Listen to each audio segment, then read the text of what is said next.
Mickey Hawkins outside London Stadium, West Ham Fan TV. Mitch, it's we won the Betway Cup for a change. Yeah, mate, I'm actually buzzing. Honestly, like, I'm so glad we finally won a cup. You know, no, I think we won it a few years ago, but you know, it's good. Nice little friendly game.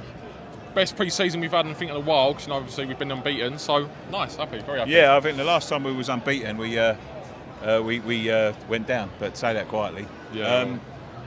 Yeah, I mean, pre-season's over now. We're getting into the crux of things. Lack of signings. Yeah. We can't hide that. But are you feeling confident after some of the performances today? I thought some players looked lively. What result? Yeah, I think we'll definitely start the season well. I mean, as soon as Europa League games start creeping in, I don't know the exact dates when they start creeping in, but as soon as they start creeping in, I will be a bit worried because that's when players will start probably, you know, struggling for fitness levels and we'll need more in depth. Our depth is basically youth. That's what our depth is. Obviously, it's not a bad thing necessarily, but so you want experienced players. How have they let it get to this like this, though, Mitch? No centre forward, lack of signings, goalkeeper in, maybe a defender in next week, but we need something up top, don't we? We signed 2 goalkeepers this summer. It's absolutely ridiculous. And our main priority, look, I'm glad we signed another goalkeeper. You know, I think Ariola is probably be our starting keeper now for the rest of the season, I hope. But most importantly, he's a striker. Antonio's not fit enough. Whether he's good enough up front, I don't know. Maybe I personally see him as more of a wide player because I think he's good on the wing. I think he's a bit too clumsy back front. His first touch as a front man ain't the greatest, but he's still a good player. But obviously his fitness is the main issue. I don't know. You know, we sold 2 players. We brought 2 in. One's a goalkeeper who's going to sit. I don't know. I forgot his name. And one's Ariola. The amount of money you would have thought we would have brought in from finishing 6th and getting Europa League, and you know, and also not signing just Lingard straight away, and probably won't look to sign him now, looks very just odd. And obviously with Pi Capital coming in now, knocking the door. Well, I was going to ask you about them. What's your thoughts about Pi Capital? Well, I haven't really. I read the statement that they came out with, obviously with Rio and Anson, which is a bit. I don't really understand all that, but I'm going to leave that bit out. Pi Capital, yeah, it's a weird one. I don't know enough about them.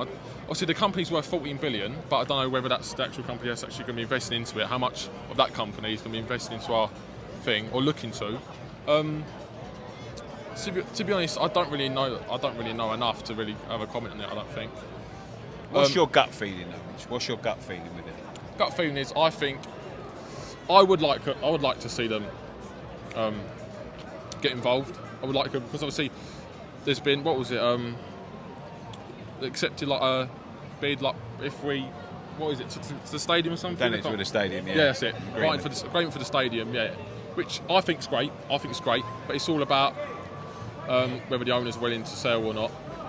I mean, I think that's one of the main things that us fans are really annoyed about. Obviously, coming to the stadium and it's not really a football ground. You know, it's very like. It's owned by LDC. It's not owned by West Ham, which it would be nice if it was owned by West Ham. And obviously, we can move the stands closer to the pitch. But yeah, I don't really know enough about them to really have a true comment on. To be honest, mate. So we've got the Premier League coming up next week. Are we ready? You know what? Even though obviously we have got lack of signs, I think we'll be ready for the first month. Obviously, I think the first month, if we can get some really good results, that'd be good. Hopefully this next week we do make some signs. Obviously Milinkovic looks close to be signed apparently before the game today, I heard. So if we do get him behind, that would be great. Obviously we do need depth in the centre half because Diop done well today, but I personally don't think Diop's that great. I think he's maybe, you could say he's talented, but he's just too clumsy for me. I think he's centre back. I think Milinkovic, he does it for me, looks bollocks, and he's young.